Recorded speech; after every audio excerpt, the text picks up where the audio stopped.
Hello, hello, and welcome to episode 202 of Co-Labbin. Right. So today, you are here for the Why is this election so special? Special edition. I don't even know how that sounds, but we had to do it, y'all. So, Shawna, you ready? I'm ready. We had to get this one out the way because there's so much conversation. Shawna, you ready? Yes, I'm ready. Let's go. Okay, let's go. There's so many reasons why this election really stands out. I mean, we had Barack Obama's election that stood out for obvious reason. And that was, everyone felt like, hope was the main, I guess, theme around his election. And here it is. I think people are just so friggin' confused. To be honest, I mean, we have so many different things happening all at the same time. We have a president who was elected and then wasn't elected and then now is running again. He has 34 counts of criminal charges against him. We have another candidate who is mixed race, okay, and her race is being questioned and all this, and she's a woman. And we had Biden running initially, and because people didn't have confidence in him, we had to have now his VP run, and people didn't agree that was handled in a democratic way. So if this election ain't special, I don't know what is.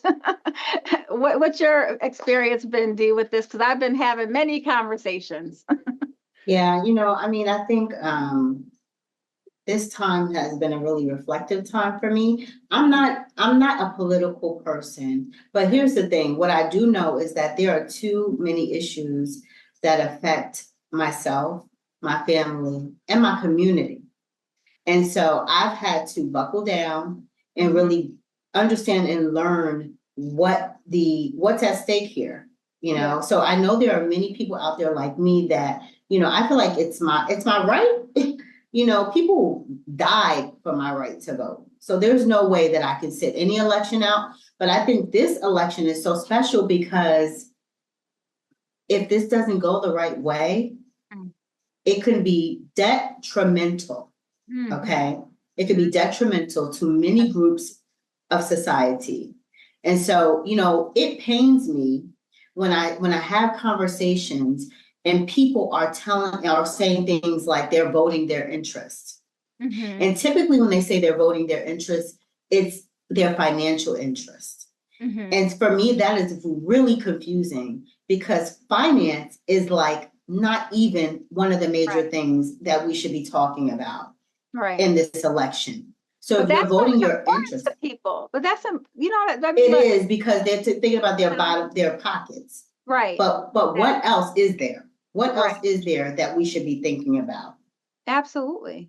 And I think, I have people in my circle that support both sides. And I try really hard to be open-minded, and I want to hear all sides. You know what I mean? I don't want to just live in my own little bubble, right? Like people staunchly support both sides. And why is it important to them? And you say, people vote their interests.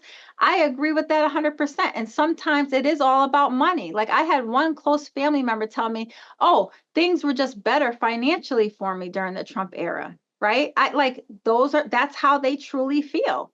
Right. Let me say this, which is crazy. I feel like that's where I feel like when you talk about ignorance, because people say that, right? Right. But I don't think people recognize that a lot of times the sitting president is not the person that signed or implemented policy, right? They're just basically the receivers or the beneficiaries of a policy that was implemented, because we know that policies take years sometimes for us to feel the impact of it. Absolutely. So just because you might be feeling that in a certain time and space, things were better, well, guess what? That person was probably given a better economy. They didn't walk in with that, know? So that's also people, when people say that, I'm like, you really need to check your sources. How do people not necessarily check their facts? Do fact checking before making such a volatile, decision is beyond me. Absolutely. And what I really think too is that, or what I'm finding in a lot of my conversations, I'm hearing people who support the same candidate say the same things. And you know what that Mhm. says to me? That you're not really internalizing this and telling me what it means to you. You're repeating the What you're hearing talking somebody head, else say. the talking head. Yes. Have you done your own research? Like, yeah, I get it. People are making good points, but do your own research. That's what I want to tell our listeners today, because Yeah. every conversation I'm having, I'm like, you're not coming to me with facts. You're coming to me with feelings. But the Yeah. same thing is said to me. And I'm like, no, what I'm doing is I'm telling you exactly what a candidate is saying. I'm going by their words, but what it is that they say they're going to do. And not to say that I'm perfect, but when you come to me with rhetoric that you hear off the radio, off a podcast, off an unreliable source, how am I supposed to take that seriously? You know what I mean? Like, I want to hear what you think, how you feel. Did you actually look at this candidate's, whatever candidate it is that you want to vote for? Did you look at Yeah. their policies? How are they supporting your community? How are they That's supporting right. the rights that are important to you, whether it be women rights, LGBTQ plus rights, trans rights? I mean, there's so many things at stake for this election. Yeah. I think that if we want to make an educated decision, we have to do our own research. Let's get into a little bit about one of the things for me in this election that's really bothersome. And Okay. that is, that we clearly have two candidates, right? Mm-hmm. Two candidates that come to the table with qualifications or lack thereof. Mm-hmm. And the one thing that's really that I keep hearing over and over again is, why people think that Kamala is not qualified or prepared to step into the presidency. Okay. And I don't hear the same questioning for her opponent. Right. So for me, I'm not gonna lie, that's triggering, because I feel like that happens to women of color in every industry across these United States of America, where our, qualifications, our preparedness is questioned. Mm-hmm. And, I'm not necessarily sure why that happens. And not to say that we have to go too far down this path, but it is certainly being questioned here. And when you look at the difference in preparedness in terms of being in government, one candidate's, track record far exceeds the other. Right. And how many times have we heard that story where a woman of color is up against someone who is not of color or a man, and they are having to prove themselves 5, 10, 100 times to be 100 times better than their opponent to get the same job, to do the same work. Absolutely. And, I don't understand why, now the highest office in the land, we're questioning whether that office can be a Black job. Right. Which is ridiculous. It's already been a Black job. It's been a Black job. Already been a Black job. It has been a Black job. And if it comes down to strictly qualifications, I mean, do I have to say who makes sense? So I feel like for me, that is just one of, I feel like, the topics in this election that's really triggering. So, for me, when I say I'm not a political person, it's because honestly, when you look at the history of my people in America, we've not been given everything that we have deserved, historically. Or we were old. Let's talk or about. we were owed, right? Deserved and or what we have owed. And so I haven't felt like any party has done us complete justice. But in terms of this election, for me, there is one party that is clear in terms of where we would go versus the other party. And that is backwards. And, there are too many rights that we've already kind of fought that fight. gain the rights to do, for us to now turn the clock backwards and say that, now we're going in a different direction. So for me, although I'm not political, I recognize that, me not voting is just as good as voting for, the other candidate. Absolutely. It's just as good as voting for the other candidate. I wouldn't sit out any election, but for this election, they talk about knocking doors, ensuring that, your family, your neighbors vote. That's me, this election. That's me. Yeah, absolutely. And I honestly what we don't talk enough about is the local elections and how significant those are in our communities, because those are the things that are going to directly impact our livelihood, right? Absolutely. So, I mean, obviously, this is an important election, but, who ends up in the Senate, who ends up in the House, that also matters. So, we have to participate. Then you have certain topics on the ballot. You have abortion on the ballot. You have marijuana on the ballot, cannabis on the ballot. There are other things that are small business owners. Exactly. That are on the ballot that we need to, make sure that our voices are heard. At the end of the day, our vote is representative of our voice and what we believe in. So do you think, let me ask you this, do you think that Black men are not supporting Kamala in her presidency? Do you think that's a true statement? There are actual yes, it's happening. I've heard it. I've heard the explanations. And a lot of what I heard is, I was more financially stable. This is a close family member. I was more financially stable under Trump. And I asked the question, do you think what they get $2 more a paycheck? Right. But I'm like, it's all about perspective, right? It's all about perspective, how a person felt. This was a Black man, somebody that identifies as a Black man. Yeah, yes. And here it is that, I've heard it also, like Black men bring up the fact that she could, sent people away for marijuana. But when we really look back at her record, and this is what I mean by research, she also created recidivism programs at a time when no one was talking about that, when no one was doing it. She said, you know what? Our system is broken. So I had to do things on my own through my office. This is before any of this was in the public eye that she was talking about. And now explain what recidivism is, because some listeners may not know. So it's really providing real opportunities so when people come home from prison, men and women, they can really rehabilitate and reintegrate into society. A lot of times they can't get jobs because they have a record, and especially when why should that be the case when they serve their time and now they have a record hanging over their head that doesn't allow them to have a second chance at life? You know what I mean? Who is mostly impacted by that? Who is mostly impacted by that? Black and brown community. The Black and brown community. Yes, absolutely. So why aren't we creating programs? Is this really about rehabilitation, or is this about punishment? Is this about keeping a certain sector of the population, in a place where they can be controlled? If you ask me, not functioning. And not functioning and not, it used to be a situation. And this is why the fighting is important, because it used to be that, when you got convicted, you could not vote.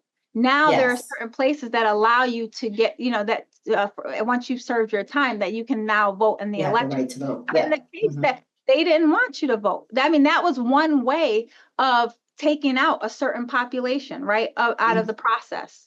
So the fighting and the things that people do, I know it doesn't feel like it matters, but there are people who are out there fighting every day to ensure that our rights remain in place, or that we get the rights that we deserve that we don't have now.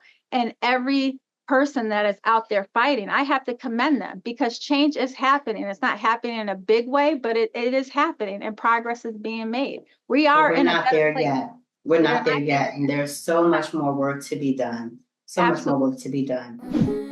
So Shawna, going back to, you mentioned that you knew some person. I mean, I think we all do, right? So not to just harp on this one person, but it's an example, to me, how any man of color with as much that we see out there, that we actually see in the things that we don't see, how specifically men of color have been victimized.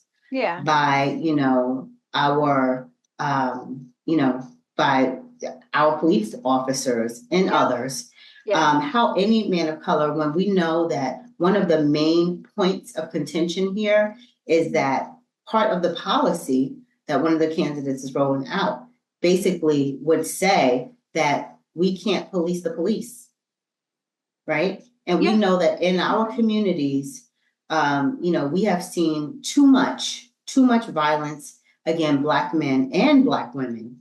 Mm-hmm. So my question is, how could anyone, you talk about finances and, you have to be alive to spend that money. So how could anyone even think in terms of finances when, Black men and Black women are losing their lives?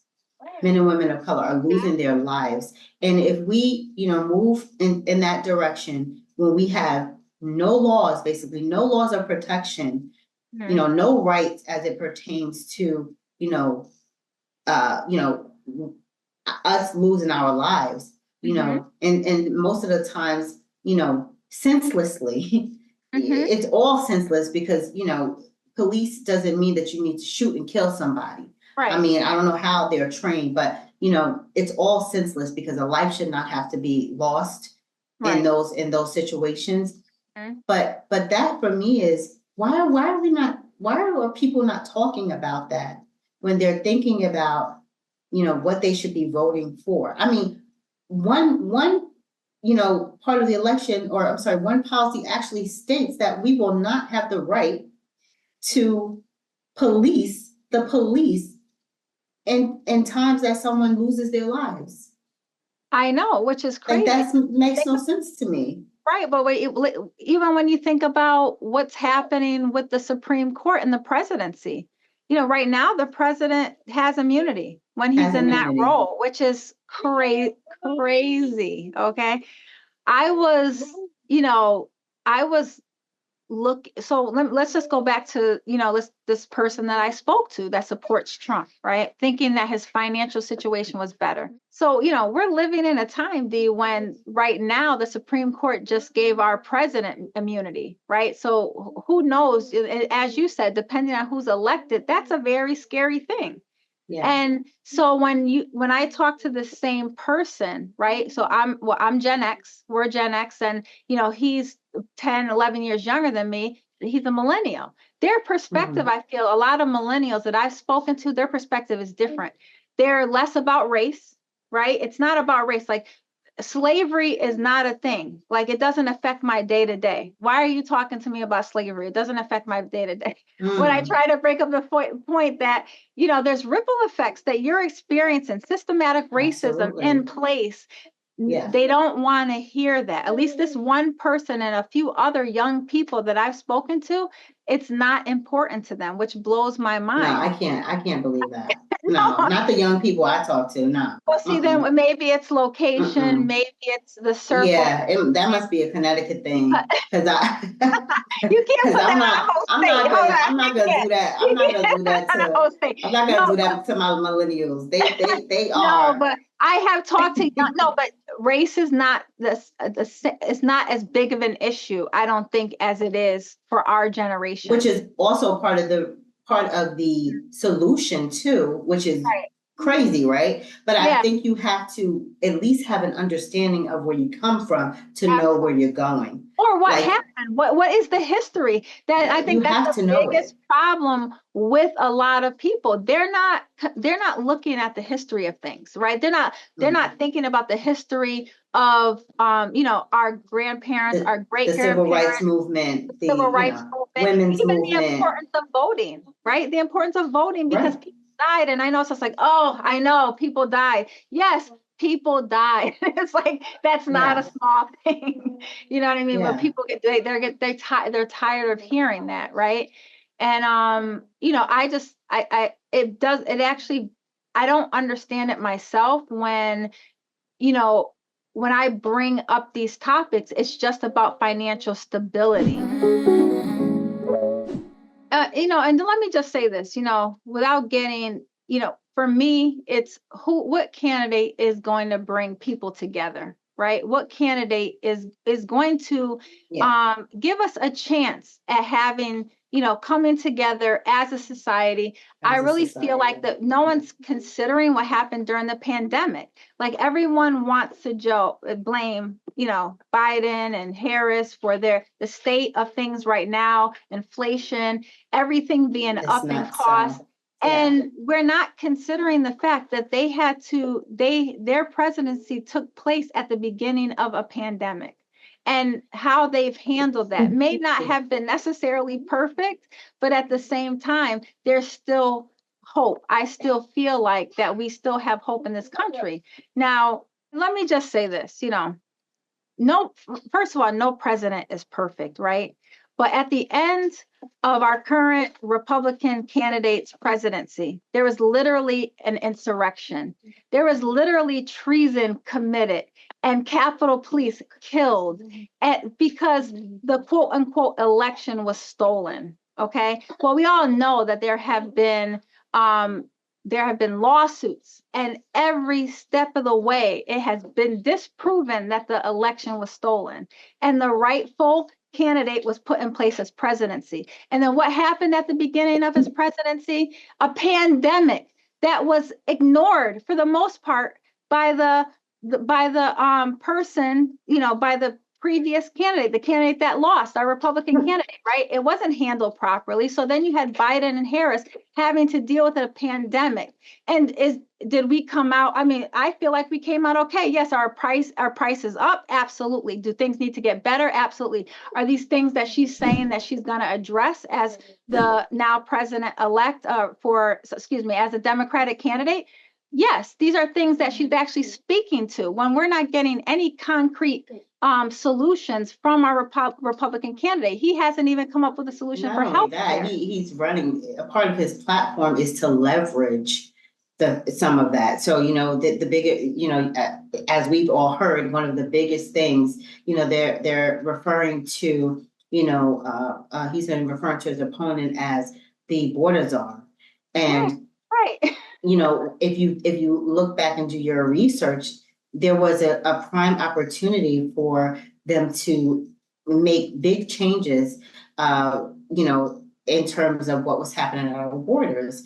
And we've basically heard in defense was they put out a plan there to address the border issues. And instead of addressing it, the other party have chose to basically run on those issues. So for me, that is about, that wasn't the best thing to do for the American people. That was literally, a self-interest, using that as gain to run on for your own presidency. I mean, there are so many things for me, when you talk about what candidate has heart, when you talk about who actually cares about, the American people. And, I can say, as a Black woman living in America, I had not felt as scared as I felt in the time, that during his presidency. I have never felt that afraid for my life, for the life of my family. It is like there was a certain fire and people who already exist and already don't like you. But now it was like they had the freedom. They felt freer to do, the bullshit. I'm just going to say it. Freer to basically look you in your face, and disrespect you. And so really, I'm just going to say, I feel like for me, this election comes down to, whether there's going to be peace in our land or not. Because quite honestly, if we are put in a position where we don't have certain rights, then what do you think is going to happen? People are going to feel like they have no choice but to defend themselves. Right? Absolutely. Look at it's either you die or you defend yourself. And honestly, look at what is happening. I mean, first of all, where is the humanity in all this? We're talking about undocumented. I'm hearing conversations about undocumented immigrants. I mean, as if they're not human. And does anyone ever have the conversation about why are their countries so destabilized that they have to leave their country? We're not taking into consideration, like, we're all connected in this world. We are a human race. Forget about the invisible borders that are in place. Okay, there are humans that are coming and fleeing to this country because they are in need. And am I saying that we have to save everybody? No, I'm saying that we need a process in place where children are being separated from their parents. There is no humanity in all this. We're talking about a segment of the population, and what is it, Springfield, right? Where now their lives are being threatened, right? Because there are things that have been spoken about them and their community that's not true. And we're talking Well, about people Haitians in think this. that they come and they take they take American jobs. That's basically Right. And that's what that's we've just heard. not true. That's just not true. That this is why the research that people, that you do to help you make an educated decision is so important. Because if you don't know the facts, you're just going to go by what anyone says. And there's a lot of lying going on right now. There are lies being thrown left and right. And then that's what makes it so confusing, I think, for people. And it's just like, I don't know who to believe. And it's very frustrating. And Dee, honestly, You it's don't the know who to reason believe, why or you're just saying people don't know who to people, no, believe. people, no, I'm saying that in general, like, I think you started off by saying, you don't get wrapped up in the politics. I think this is the reason why a lot of people don't get wrapped up in the politics, because of all the lying and No, I said I'm not political. So I you're want to not be clear. I'm not like a political person, meaning I am not the person that would typically, be like, oh, you have to be for right. this party or Podcast. because ultimately I think we should be voting for the interest, but not just personal interests. It has to Right. be, on a level of of our humanity, of the community, of what's going to unite these United States of Absolutely. America. So Absolutely. that's what I mean, in Okay. terms of that, and to me, there are very clear differences in this particular election, Mhm. that I feel like, makes the decision for me very easy, because it is a matter, literally, in some cases, of life or death of choice, Yeah. death of the ability to protect oneself, death of the ability to make choices with regards to one's body, death Yes. of the choice to love who you want to, Absolutely. death of the ability to educate oneself Mhm. in the proper history, the Yes. real and true history. Yes. So for Yes. me, like, there are just really clear choices in this particular election. I feel like when you have a platform, right, Mhm. people expect you to be objective. And I don't think that this is an objective episode. Oh, And I'm not, I don't apologize for that. So, right. look, if you don't agree with, what we're basically stating, even though if you go and look for yourself, we've not said anything here that we have not fact checked. But if you don't agree, what I would say is what it should do is at least force you to go and do your own research. That's what I'll say. Yeah. That I think is just, again, just too important to sit idly by. So we needed to do this episode. I don't know if you would agree, Shawna. No, I agree 100%. I think it's really hard. You're putting obviously your thoughts and your opinions out into the world, and Yeah, you don't want to be necessarily criticized for those, but this is what it's right. all about. It's all about the dialogue, right? Like, if you Yes, don't agree, it's just like me wanting to hear the other side, because I right. want to understand. And we need to come together. To me, the power is with the people. We got to stop relying on these politicians to do the right thing. We have to be Mm. active participants in our lives and what happens with Yeah, our government. At the end of the totally day, agree. they're supposed to be Yeah, representing us. So if totally we're agree. not going to stand up, if we're not going to say anything, if we're not going to get involved, just in our local community, and that would be my advice. And it's advice that was given to me, because sometimes this can be Mm. very overwhelming. Do what you Yeah, can, it do is. what's within your control, in your circle, in your sphere. And then guess what? There will be a ripple effect, a positive ripple effect from that. Yeah, for So I mean, sure. that's how I kind of think about it, and that's kind of how I approach it. Because I know for a lot of people, when things get confusing and you're not necessarily always hearing the truth, you don't know what to do. You feel a little paralyzed. So that's kind of like, for me, Yeah. that's the call to action for this episode.